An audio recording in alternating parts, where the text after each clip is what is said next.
few red apples falling from the same tree.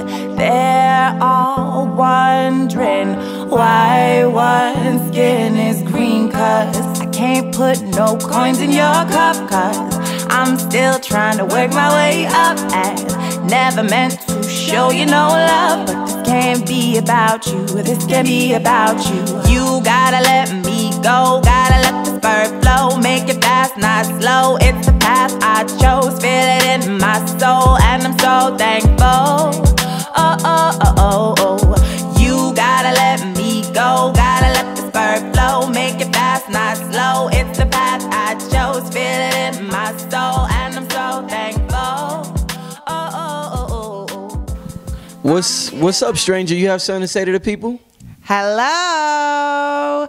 A few red apples falling from the same tree. They're all wondering why one skin is green. Cause you can't put no coins in my cup, and you gotta let me go, gotta let this bird flow. Make it fast, not slow, it's the path I chose. Feel it in my soul, and I'm so thankful. Oh, oh, oh, oh, oh. So, good to have you on here. What's your name and where you from?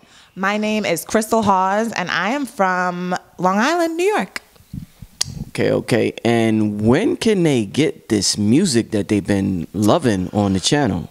So, you can get the music on Tuesday, April 11th, but if you're a super fan of Shay genre and movie music, you can sign up to the mailing list and you'll get it a little bit sooner. You'll get that exclusive. So Yeah, that's the email address I had in the description bar for the past month for those that emailed moviemusic@gmail. do it. You'll get that along with, I guess, a few extras or exclusives. And but the 11th is the day. I know everybody's excited. I'm excited. Ha. So I just want to say thank you so much for all of your support and your emails. It's overwhelming. I'm so happy to have partnered and collaborated with Shay Genre and Rich on this work. So thank you. Thanks for coming through. We're gonna have her here again, and we're gonna do some more collaborating in the future. And I know a lot of people are gonna wanna, work with you in the future. So great work, and we're gonna see y'all next time. Yes. All right. Peace, family. Welcome to another episode Underground Railroad Productions. This is your host, Brother Rich, and I am back with the living legend, none other than Professor Griff. Welcome back to the program, brother. It's a pleasure to be back, Brother Rich. Finally get a chance to reconnect, man, after, trials and tribulations. But that's just life, man. That's just the way things go. That just lets the people know that we real people, man, because yesterday, bro, I couldn't even talk, man. That dentist had jacked me up. Wow. Yeah. I went through that in December, so I know exactly what you're talking about. I went to the dentist in December, man, so I know exactly what you're talking about. Right. But I'm good now, man. Hopefully I'm clear. Indeed, that's good. That's good, brother. I want to talk to you today about a trending topic, something that's been trending in the news. And, as always, I want to get Griff's thoughts on it and elaborate on some things that you've been elaborating on, but maybe more people will listen now that we address it in a certain way.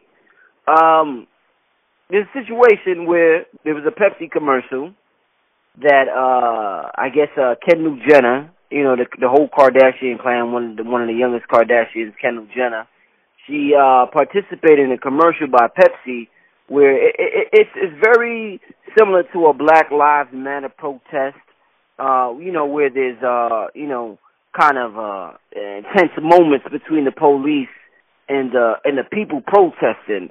And I guess to resolve the situation, she decides to hand the police officer a can of Pepsi. When she hands him a can of Pepsi, I guess it dissolves the situation. He has a smile on his face, and everybody's happy about that. So a lot of people are upset. People feel as though, it's disrespectful, it's cultural appropriation. They're disrespecting the movement. So a lot of people call it the Black Lives Matter movement because of the way the media pushed it. They feel like everything that happens now is Black Lives Matter, so they call it the Black Lives Matter movement. But a lot of people feel as though it's disrespectful to what black people have been going through, not only in this country, but in the last couple of years.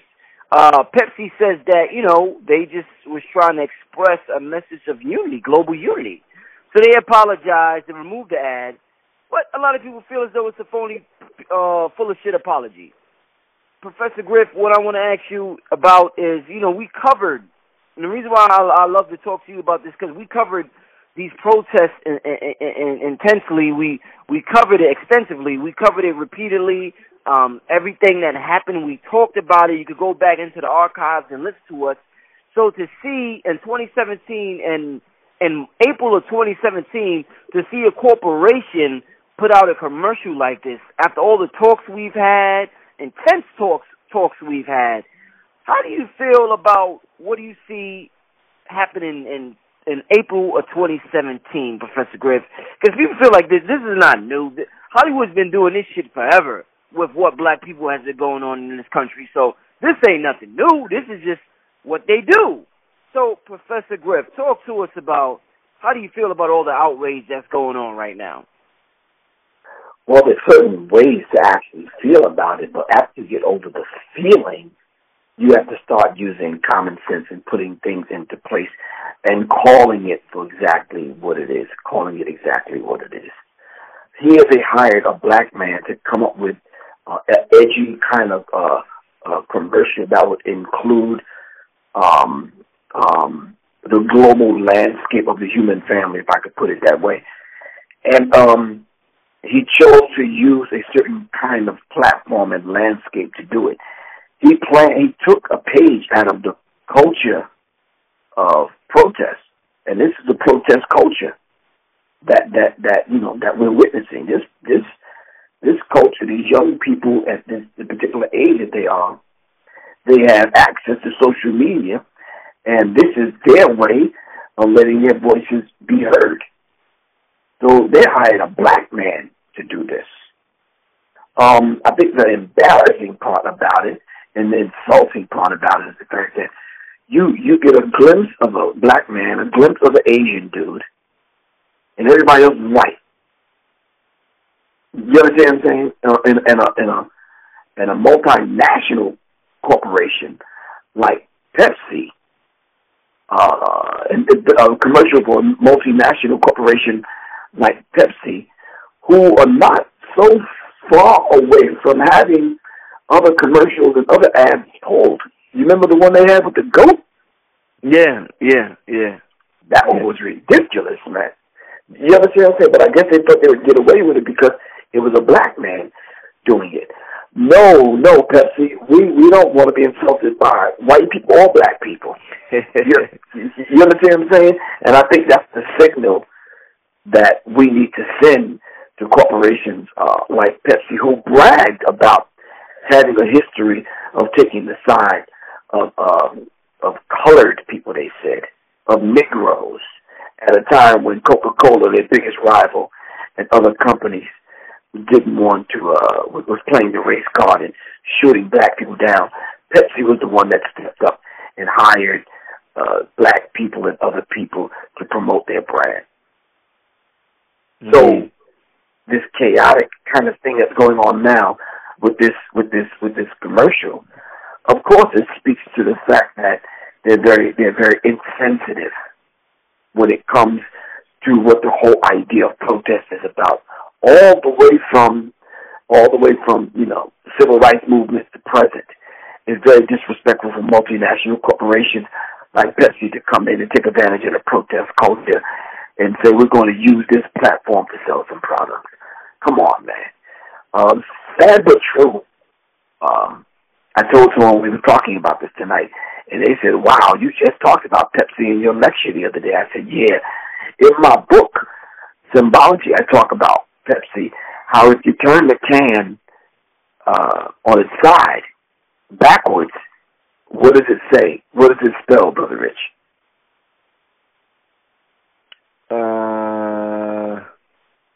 Is what? Is dead. Is dead, yeah? Yeah. If you read it, P-I-P-E-P-S-I, backwards and upside down is dead. I-S-D-E-D. Okay. So what is dead? The ingredients, because they're lifeless. The chemical that they use, because you notice they took the word Coca-Cola. They took the word cola off of it. It used to be called Pepsi Cola. Mm. And they took cola off of it. And cola and the Pepsi were the two ingredients inside of the Pepsi Cola. That the reason why they called it Pepsi. Mm.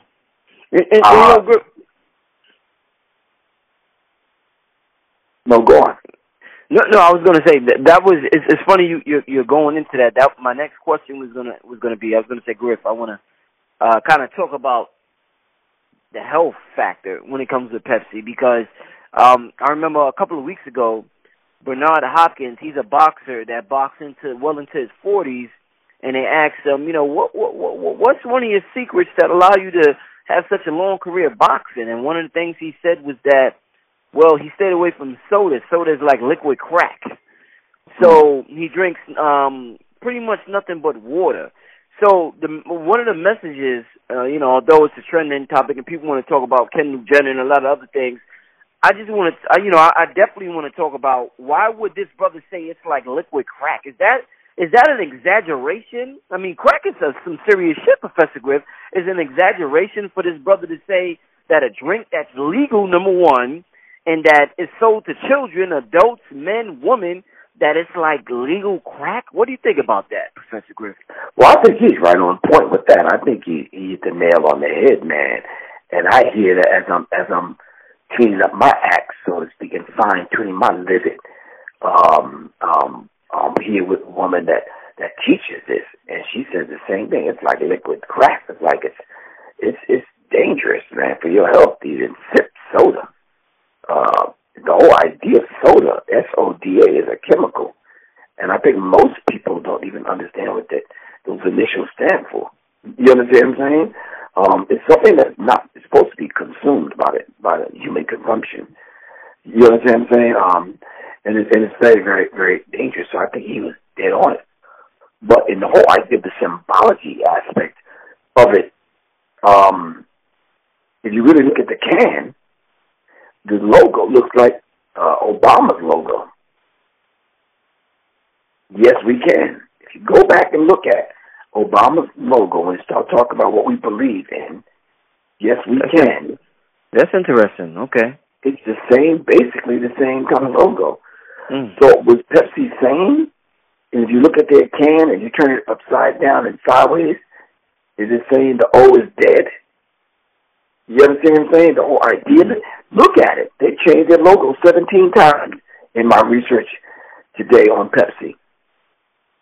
17 times over the last 100 years, they said. Wow. And it's very critical. You get into the symbology of it. You get into the colors. You get into what their logo actually means. We don't have time to dive into it now, but I'll save that for the people that bought my book.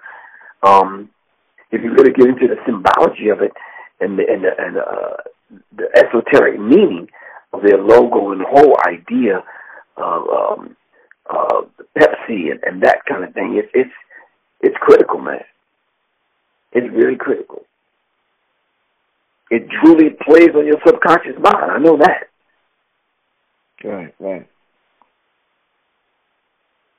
Oh, definitely interesting. Now, in terms of, like I said, this isn't something new. This is something that Hollywood has been doing for a long time in terms of watering down black history, making slavery not seem that bad, and, they got all types of tricks they do in the media. Do you credit the millennials for responding fast? Do you think this is something different that we haven't seen before, or do you think it's just something like convenient to complain about? Like, is this something we should be like, well, this generation is getting it right unlike other generations because they won't stand for it? or is this just something that people are just talking about? How do you look at this situation? I don't think the millennials are responding quick. I just think they have the vehicles to respond quick. When you have a $500 computer in your pocket or at your fingertips, of course you can respond quick. Right. Well, are you responding with a perspective that's going to be conducive to people rioting against Pepsi? Are you going to respond with a perspective and an understanding of what's going on as far as multinational corporations using the suffering of the people to sell people death, to sell people a product that they shouldn't be consuming anyway? Are you responding with that? Mm-hmm. You understand what I'm saying? With those kind of perspectives, those kind of point of references. So millennials have the tools to respond in real time, I call it. When I say real time, I mean something happened like, tonight at 12, people are responding at 12:04. Right. That's real time. That shit just happened. You understand what I'm saying? But they have the tools to do that. They have social media. They could tweet something. They have Periscope. They have Snapchat, YouTube, and now they got cameras now. They're 360 cameras. Man, you can set the camera down and just go live and stream something. It'll give you 360 degrees of what's going on. I mean, they beam that around the world, man. You understand what I'm saying? Yeah. But just think of what happened back in the civil rights movement in the 30s and 60s. We didn't have that. A reporter had to write about it. A camera had to capture it. And then we probably had to get permission for white people to put it on their network. And we still got the information out to our people. For our people to come out in droves as far as protest is concerned. So with this new technology, the millennials have it at their fingertips. And look what it's causing to happen. People are speaking up and out. And I've noticed there's a whole cadre, of white people that are speaking up and out about human issues, i.e. what's going on in Syria right now. Right. People are speaking up across the board, which I haven't seen that in a minute, man. So, yeah. So one of the, they always put the top Twitter comments up and things people say, entertainers say throughout the day. It becomes trending topics, and they're on the top of the Yahoo list and Google. And one of the people that was on top of the list today was Whoopi Goldberg. And this commercial, one of the words that people are using in this commercial is, culture vultures or cultural appropriation. And one of the things Whoopi Goldberg said was that she is tired of hearing that word, in the sense that she wants black women to stop cultural appropriating white women's hair if we're going to finally talk about and get to the bottom of cultural appropriation. Now, Whoopi Goldberg has been wearing locks since, I guess, for the past few decades. So what do you think about that type of response from a black person or a black female such as Whoopi Goldberg to say that, you know what, I keep hearing this word, one of the things we have to start to do, let's stop cultural appropriating white women's hair, and then we could talk. What do you think about that? I think that's a very childish way to approach and respond, and to something to this magnitude. I think that's very surface. I think it's very. Let me just have something to say. You understand what I'm saying? Anthony Browder in the book, The Browder Files, and people should get that book, The Browder File by Anthony Browder, and he talks about the politics of hair. When we talk about the cultural appropriation, talk to me, Brother Rich. Tell me how the black women appropriate white women's hair. Let's talk, first of all. I know hairstylists. One of my best friends are hair. It's not white people's hair. Those are people's hair from India and all the other places. You understand what I'm saying? Mm-hmm. So that's not white people's hair that they're putting in their hair. I think we need to understand that. That's first of all. Second of all, these particular hairstyles, we've had them way before white people came along. I think Whoopi Goldberg need to get her facts straight, man. You understand what I'm saying? Right. There's women that look like could be your sister and my sister around the globe selling their hair because they can grow their hair to certain lengths. They cut their hair and they sell it. That's not white people's hair. So I think Whoopi Goldberg needs to look a little bit deeper. Even when you're talking about the particular hairstyles, you can go look on the walls of the pyramids in Kemet and in Egypt, and you can see some of them same styles way before white people came along. So, not quite hitting the mark, Whoopi. You understand what I'm saying? Not quite hitting the mark when you talk about appropriating white women's hairstyle. No. If you're talking about someone adopting that particular hairstyle and there's a mentality that comes along with it, a behavior that comes along with it, now we can talk, Miss Whoopi Goldberg. You understand what I'm saying? When you really want to talk, Miss Goldberg, let's stop appropriating white Jewish women's names. Goldberg.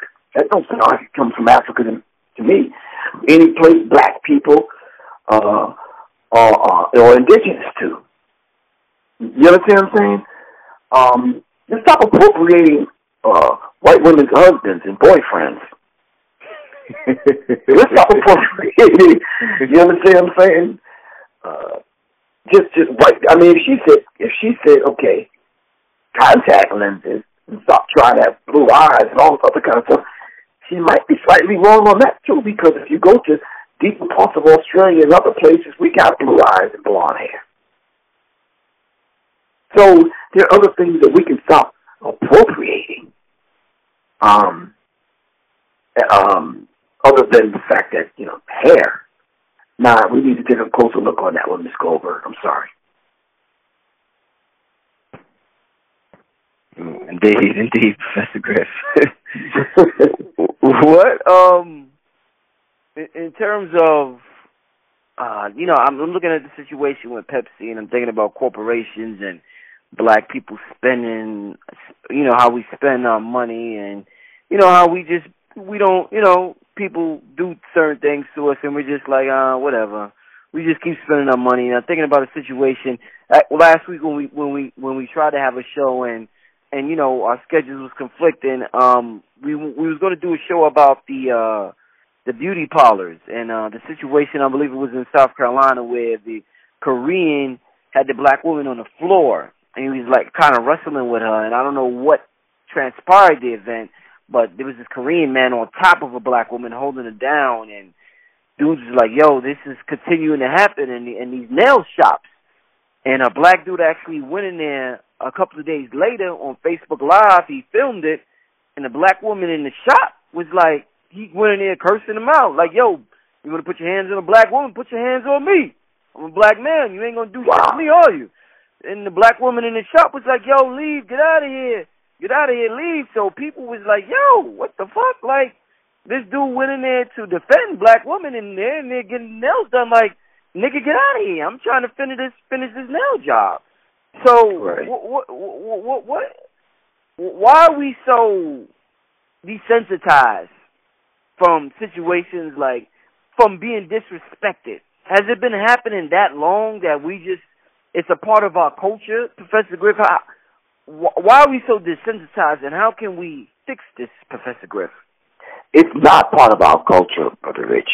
It's part of our brainwashing. It's part of our programming. It's part of the whole idea that we've been desensitized as far as loving ourselves. Amos Wilson talks about this. If viewers just go on YouTube and pull up the psychology of self-hatred, by Amos Wilson. Amos Wilson talked about this very extensively, and he talked about how we would come to the aid of our oppressor when those of us that are bold enough and intelligent enough and strong enough and courageous enough to defend black people from the oppressor, there are black people that will come to the aid of the oppressor. Malcolm X talked about this when he went through the whole analogy of the field nigger and the house nigger. You can look that up on YouTube also in case people want to know. When Malcolm X talked about the field nigger, he talked about the mentality and what the field nigger went through and what the field nigger his ultimate goal and aim was as far as the white slave master. But the house nigger, on the other hand, was diametrically opposed to the field nigger. And we have that field nigger, house nigger mentality today when we see situations like that. Here, this Korean kicked this woman, punched this woman, smashed this woman, threw her to the ground because he said she stole something. Now, the Korean woman is in support of her Korean husband or brother, whoever that was. But when black people came in there to get the story straight, to figure out what happened, and to let them know you're not going to be handling black people that way, it's a black person that would come to the Korean people's aid, which in and of itself is a violation. You may say, and the people listening may say, well, why is that a violation? Simply because I can have a fight with my brother or my sister before we leave the house to go to school. Once we get to the school, if somebody fuck with my brother or sister, it's on and popping. I'm not going to care what we argued about. You understand what I'm saying? I'm going to take the side of my sister and my brother. Are you following what I'm saying? Right. And that's just real. If we came home and my mother found out that somebody was aggressing my sister and my brother and I didn't stand up for them and stick up for them, oh, it'd be a problem, man. I couldn't sleep that night, Brother Rich. I couldn't sleep that night.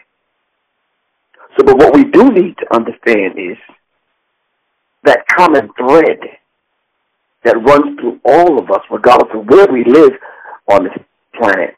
We've been desensitized as far as how we love, how we should love, support one another. Plain and simple, man. Plain and simple. If the shoe was on the other foot and a Korean woman was in a black people's store and a black man was holding her down, punching her and choking her and kicking her, it'd be a whole different story, Brother Rich. Yeah. It would be a whole different story. The place would probably be shut down. They'd look at their business license and business practices. All the Koreans would come together and protest. You understand what I'm saying? And what they would probably do is put money together to buy him out and take over his business. That's what they would do. And their theme song would probably be, shut them down, shut them down. They'd probably use some police music. You understand what I'm saying? Right. Oh, and they'd probably hire some Negro to come speak for them. How we shouldn't treat the Korean brother that way, as Michael Eric Dyson is going around the country calling white people our brothers and sisters. Well, Michael Eric Dyson, we respect you, and we respect your intellect, and we respect your position and where you're coming from. But you don't need to cram that down our throats. You need to tell white people that we're their brother and sister. That's the road that you're going down.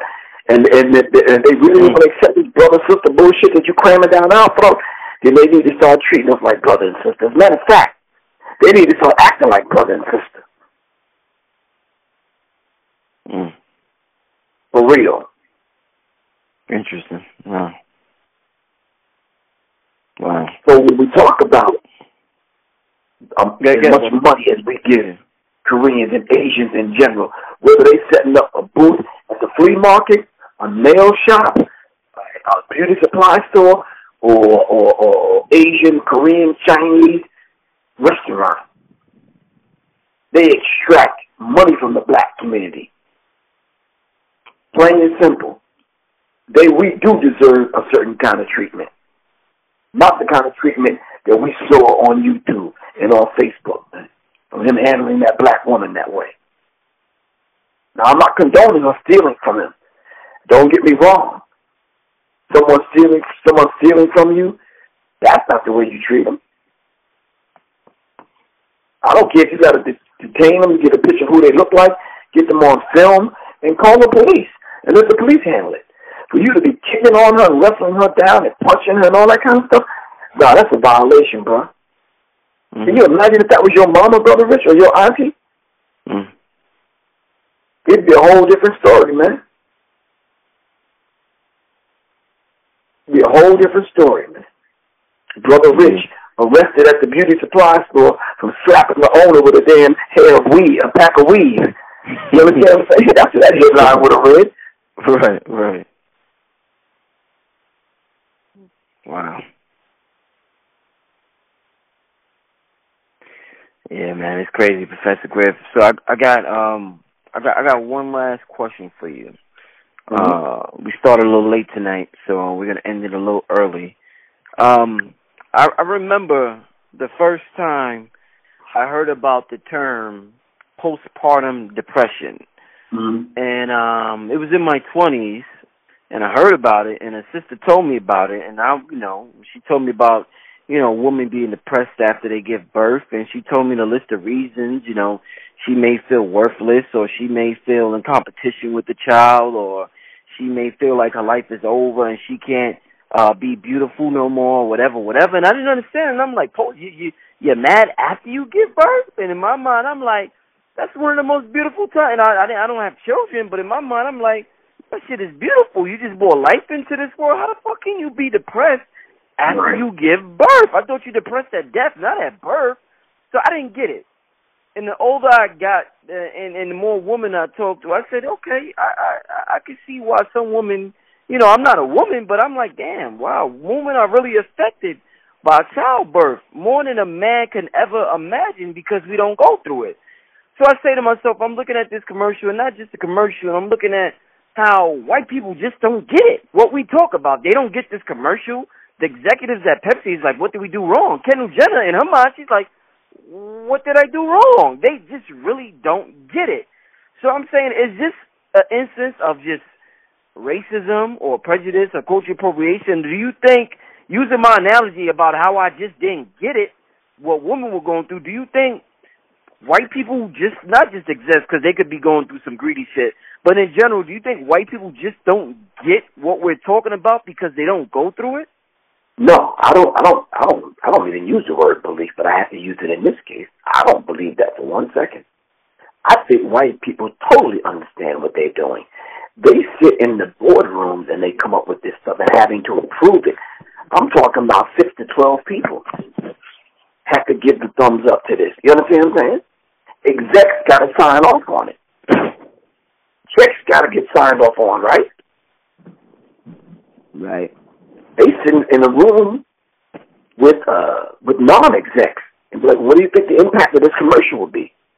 Oh, man, the way we can spin it, it's like it's a global thing, and, it's a way to show people that we can bring people together for some common cause. And if we just offer this can of Pepsi to this soldier or this police officer, I think it's bridging the gap of, racial tension and all this other kind of stuff. They will never see the oppression, the basis of oppression through the lens of the people that have historically oppressed black people in America. They will never, ever, ever see it. Because the first thing you say is, look, I'm the first one to tell you, Griff, Kazin, I'm not racist. I don't have a racist bone in my body. But unbeknownst to them, that Dr. Francis Cress Welsing said, on a subconscious level, they carry it out through their language and through their behavior and through their thinking, and on a subconscious level. And we have to bring it to their attention. You are using the protest culture to sell a product that's not even healthy for people. And then you want to talk about bridging the gap and bring about racial unity. Where are the black people in the audience in the commercial? They're non-existing. We see one black person in the commercial. And it's like, no, you are missing the mark. You are totally missing the mark until you hear white people leave the comments up under the YouTube clips. And those brave white people stand up and speak out. And they let other white people know how not cool this is, man. It's not cool. And someone said up under the clip, did they forget Pepsi was the one that tried to kill Michael Jackson by burning his hair? Oh, man. Pepsi was responsible for a lot of the ads that they had to pull. Just do the research, people. Just do your homework, a little bit of homework. Just scratch the surface on who Pepsi is and why Pepsi has to even hire a black man to be this edgy, because they're trying to compete with Coca-Cola. The same with Puma versus Adidas. You know, same thing. Pepsi versus Coke, and all these multinational corporations jockeying for position to get the global dollars. Look at all of the countries that Pepsi is in, man. At least over 6 different countries. Even going so far as to change their name in a couple of countries, Brother Rich. Just to get the money. So Pepsi is not stupid by a long shot, man. They know exactly what they're doing, Brother Rich. When you start looking at ad dollars and you start looking at their revenue, you start looking at increasing their bottom line over 30 and 40%. You understand what I'm saying? They're jockeying for position for this millennial generation that's coming up. So they have to do things that are edgy, that speak to the millennials that are out there. This is not one of them, Pepsi. Trust me, it's not one of them.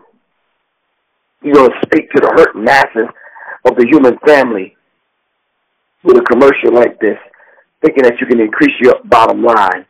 And you think because you may offend some people a little that it's going to work. No. Across the human spectrum, people are speaking up and speaking out. And we thank them for that. Human suffering is human suffering. Right. Plain and simple. Well, on that note, Professor Griff, I want you to leave your contact info and let the people know what you got coming up, brother. Oh, okay, my contact information, my phone number is 678-557-2919. We want to thank the people, or I want to thank the people for responding to my show that I did last week in reference to the 500 black girls missing in D.C. People were calling me in droves and texting me and emailing me. And I let the people know that I'm putting together organizations that can help find these young ladies, that people are contacting me, and I'm going to steer those people in the right direction on who they can contact to join a particular organization and lend their efforts, all right? People can call me at 678-557-2919 or email me at seriousmindinfo@gmail.com, and I'll direct these people on these organizations that are being set up. I will be in Norfolk, Virginia at the House of Consciousness on April 29th. All right, April 29th at the House of Consciousness. Just give them a call over there. And I want to thank the people in Indianapolis, Indiana, for the marvelous and beautiful work that they've done over the weekend. I was in 2 places, and people showed up and showed out for the She event. All right, beautiful people there in Indianapolis, and I will be coming back. All right, and I'm going to be in the Baltimore area, and I'm going to be in the Capitol Heights area, in Washington, D.C., and in the Maryland area the first week. That's May 6th, in the Capitol Heights area of at Everlasting Life, breaking down my book, Symbology. So the Capitol Heights, and of course I'll be in Baltimore. I got some dates coming up in Baltimore. All right, so yeah, Brother Rich, and of course I'm going to be at the Joshua Tree. That's June 9th through the 11th, and the 11th I think I'm going to be at Carras Unity Center in L.A., me and Soleil. All right, so there's some things coming up, man, and people can just reach me at 678-557-2919, and of course, just stay tuned and stay in touch with me via my website, www.professorgriff.me. That's professorgriff.me. All right, I want to thank everybody that's people that's been donating, Brother Rich. I don't care if it's $4 or $3 or Captain Crunch coupon or a food stamp. I I want to thank those people for donating and supporting both you and I. All right? Definitely. Indeed, man. I want to thank you, Professor Griff, for coming on the show. Thank everybody for listening and tuning in. Once again, this is Brother Rich with Professor Griff. Make sure you support the brother in everything that he does. And we're going to see you next time, family. Peace. Peace, family. This is Brother Rich from UGR, urging all my viewers and subscribers to help support the channel by donating just $1 to the UGR PayPal account. We appreciate the viewership and support, and we understand the power of $1. If you benefit in any way, shape, or form, we ask that you donate $1, whether it be monthly, bi-monthly, quarterly, or yearly, so that we can build our brand to compete with the NBCs, the MTVs, and the Foxes of the world. I figure since Kanye could ask Mark Zuckerberg for $1 billion, I can ask my subscribers to donate $1 so I could make the best possible content possible. The main objective of this channel is to inspire you to become the greatest version of you. A few red apples falling from the same tree. They're all wondering why one skin is green. 'Cause I can't put no coins in your cup. 'Cause I'm still trying to work my way up. And never meant to show you no love. But this can't be about you. This can't be about you. You gotta let me go. Gotta let the spurt flow. Make it fast, not slow. It's the path I chose. Feel it in my soul. And I'm so thankful. Oh, oh, oh, oh.